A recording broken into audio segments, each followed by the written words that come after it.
cerita-cerita para salaf yang di mana mereka berusaha menyembunyikan amal soleh mereka. Ya. Banyak cerita para salaf. Di antaranya cerita yang menakjubkan dalam Sahih Bukhari ketika Rasulullah SAW menceritakan tentang dua Bani Israel yang sama-sama soleh. Yang satu meminjam uang kepada si A, minjam uang kepada si B. Dia pinjam uang sama kawannya. Dia butuh uang ketika itu 1.000 dinar. 1.000 dinar itu 1 dinar 4/4 gram emas. Kalau 1.000 dinar berarti 4,25 kilogram emas. Berarti 5 miliar. Iya enggak? 1 gram emas sekarang berapa? 100 lebih. Sah? 1 juta. Ya berarti sekitar 4 miliar lebih. 4 miliar sedikit atau banyak? Sedikit. Yang bilang ya sedikit. Astagfirullah. Sedikit bagi triliuner. Bagi kita banyak. Kita aja lihat enggak pernah mata kepala. Tapi banyak sekali. Dia pinjam uang sama temannya. Terus kata temannya, "Itini bi syahid." Mana saksi? Kata dia, "Asyahid Allah." Allah jadi saksi. Taib enggak ada saksi. "Itini bi kafil." Mana penjaminmu? Kalau kau enggak bisa bayar, siapa yang jamin? Kata dia, "Al-kafil Allah." Allah yang kasih jadi penjamin. Akhirnya sodakta, kau benar. Ya sudah, mau apa? Udah ambil aja. Enggak ada saksi, enggak ada penjamin. Kau bayar nanti hari ini. Kata dia, saya setuju. Allah jadi saksi, Allah jadi penjaminku. Tapi pada hari waktu pembayaran setelah berapa waktu, maka dia cari kapal untuk pergi ke temannya untuk bayar. Dia rumah mereka berbeda pulau. Maka dia cari kapal. Dia nunggu kapal agar dia bisa ngantar uang. Sudah siapkan 1.000 dinar. Ternyata kapal enggak datang-datang. Maka dia tidak ingin mengecewakan. Dia sudah terlanjur menjadikan Allah sebagai penjaminnya, sebagai saksinya. Maka dia bilang, "Ya Allah, ketika dia meminta saksi dariku, aku mengatakan engkau adalah saksiku. Ketika kawanku minta penjamin bagiku, aku bilang engkau adalah penjaminmu. Sekarang aku letakkan uang dalam kayu dan sampaikanlah kepada kawanku." Maka dia ambil kayu, dia bolongin, dia isi uang 1.000 dinar, dia tutup, kemudian taruh di laut. Subhanallah. 4 miliar. Bukan 1 juta. 4 miliar lebih. Lepaskan di laut. Berjalan kayu tersebut. Ternyata kayu tersebut, orang sana sudah nunggu temannya. Ini si fulan mana ini katanya. Mana ini? Dia tahu orang yang soleh, enggak mungkin ingkar janji. Tapi kok enggak datang-datang? Kapal enggak ada. Tiba-tiba ada kayu datang lewat. Allah mengilhamkan dia untuk ambil kayu tersebut. Dia ambil untuk kayu bakar. Dia bawa pulang ke rumah. Ketika istrinya mecahin kayu, ternyata ada uang dan ada surat. Ini dari saya untuk kamu. Subhanallah.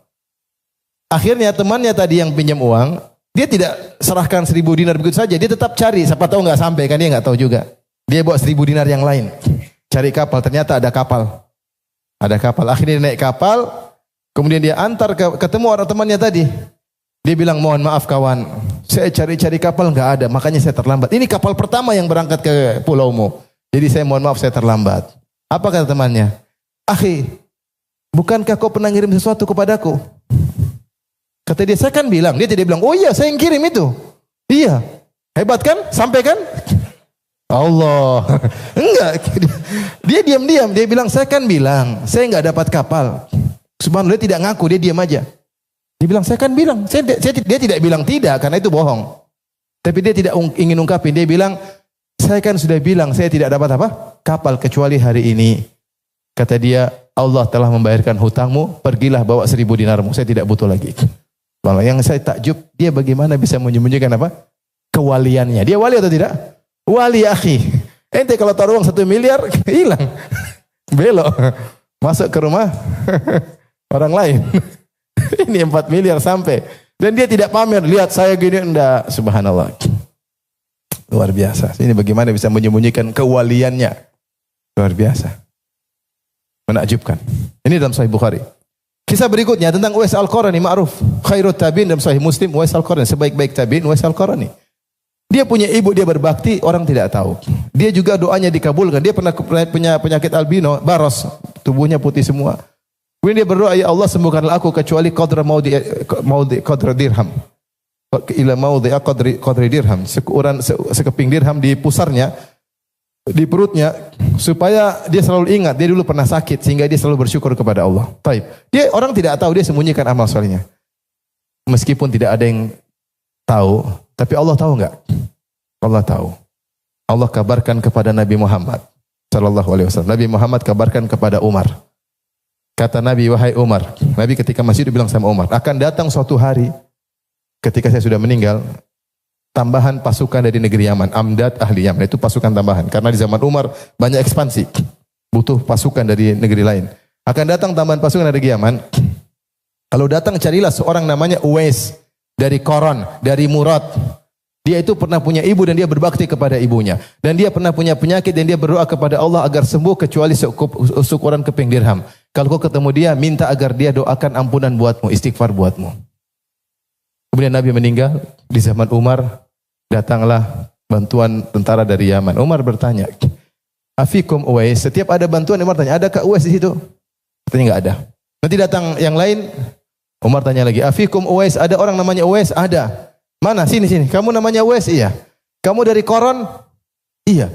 Kamu dari Murad? Iya. Dulu kau punya ibu, kau berbakti padanya? Kau tahu? Kau dulu punya penyakit, kemudian kau berdoa sembuh. Kata dia, Amir dari mana kau tahu? Kata dia, oh iya.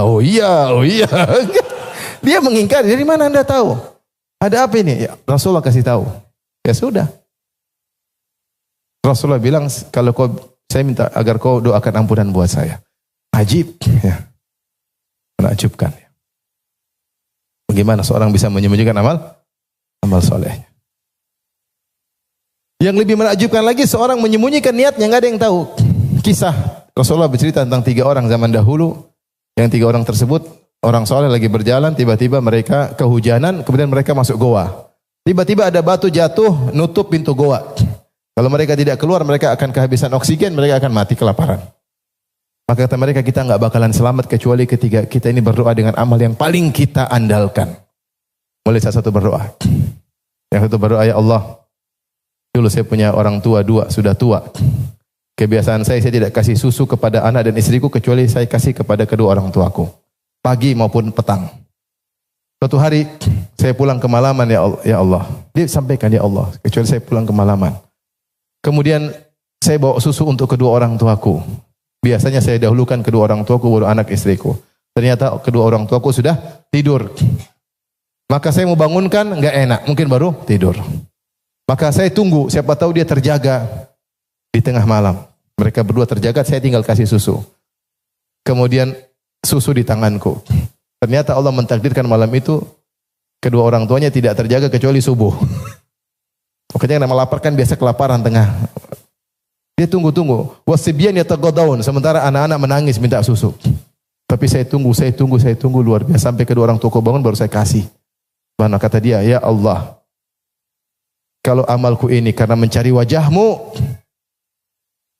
geser mulut goa atau buka pintu goa. Kemudian batu bergeser sedikit, tapi belum bisa keluar. Dia berbakti sama orang tua, kira-kira dia ceritain ke sana sini enggak? Enggak lah.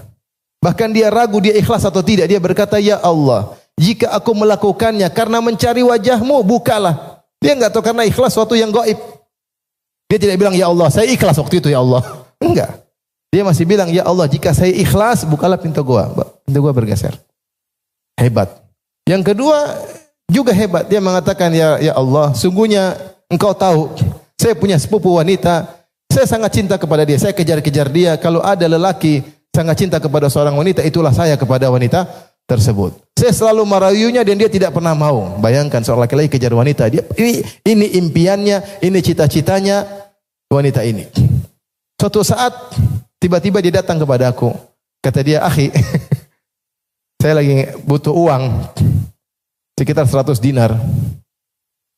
Kata dia, kesempatan. Saya kasih kamu, tapi serahkan kehormatanmu kepada aku. Kata dia, siap. Yang penting uang mana? Saya pun kumpulkan uang 100 dinar atau lebih. Kemudian saya hadirkan di hadapan dia. Kemudian dia sudah menyerahkan dirinya. Ketika saya mau gauli, sebagaimana seorang suami menggauli istrinya, tiba-tiba dia berkata, ya Abdullah, ittaqillah, wa la tafuddal khatam illa bihaqqih. Wahai Abdullah, wahai hamba Allah, bertakwalah kepada Allah. Jangan kau buka cincin kecuali dengan haknya. Saya pun meninggalkan dia dan dinar-dinar tersebut karena engkau ya Allah. Kemudian dia bilang, ya Allah, kalau saya melakukannya karena engkau, bukalah pintu goa. Pintu goa terbuka. Ini yang kedua, hebat atau tidak? Hebat ya. Ini wanita dia kejar-kejar. Impiannya, cita-citanya. Ente lebih cari cewek apa cari mobil? Mobil apa? Ini perempuan yang dia kejar-kejar. sangat dia cintai, sudah lama dia incar, ketika di depan mata malah ittaqillah, bertakwalah kepada Allah. Selesai nggak jadi.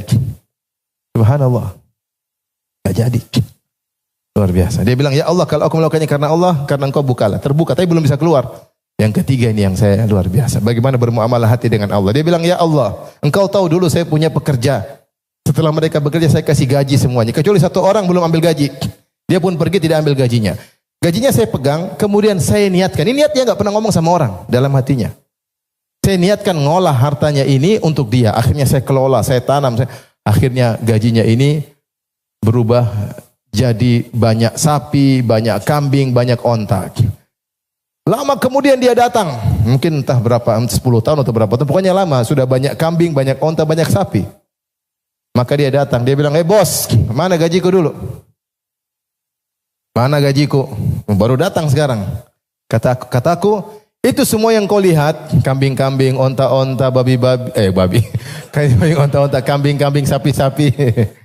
Saya baru bahas tadi dosa besar memakan babi, makanya ke bawah ya. Saya lagi nulis buku apa? Dosa-dosa besar. Di antaranya memakan babi. Afwan tadi kelepasan ya. Dia bilang itu yang kau lihat, kambing-kambing, onta-onta, sapi-sapi semua milikmu. Kata dia, bos, la tahza' bi, wahai Abdullah, bos, jangan kau ejek saya. Saya tahu gaji saya cuma apa? Sedikit. Jangan ejek saya. Kata dia, benar itu gajimu semuanya. Benar, iya itu gajimu semuanya. Dia bawa semua ontanya, bawa kambingnya, bawa sapinya, tidak satu ekor pun disisakan. Tidak ada yang bilang syukron bos, satu buat kamu, enggak ada, semua dibawa. Itu menyakitkan. Kata dia, ya Allah, jika aku melakukannya karena Engkau ya Allah, bukalah pintu goa. Subhanallah. Dia punya niat. Dia tahu Allah tahu apa? Niatnya. Jadi dia bukan menyembunyikan amal dia, bahkan niatnya dia yang tahu cuma siapa? Allah. Bayangkan. Akhirnya terbukalah pintu goa tersebut. Maksud saya kita baca di sini seperti ini. Motivasi kita untuk apa? Sembunyikan amal. Karena pahalanya besar. Ketika orang-orang banyak cari muka kepada manusia, kita cari muka sama Allah. Mereka cari muka gimana caranya? Mereka cari muka dengan publish amal soleh. Supaya dipuji, di like, disanjung, di share ke sana kemari. Kita berusaha cari muka kepada Allah dengan menyembunyikan amal soleh.